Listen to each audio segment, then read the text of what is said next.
தமிழ்நாடு காங்கிரஸ் கமிட்டியினுடைய தலைவர் திரு செல்வ பெருந்தகை அவர்கள் அளித்த அறிக்கை தான் கட்சியினுடைய கருத்து, அதுதான் என்னுடைய கருத்து.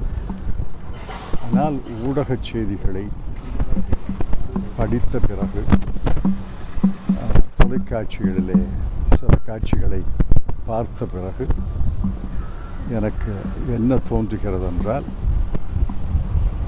4 பக்கமும் பிழை இருக்கிறது. அந்த பிழைகளை எதிர்காலத்தில் திருத்திக் கொள்ள வேண்டும்.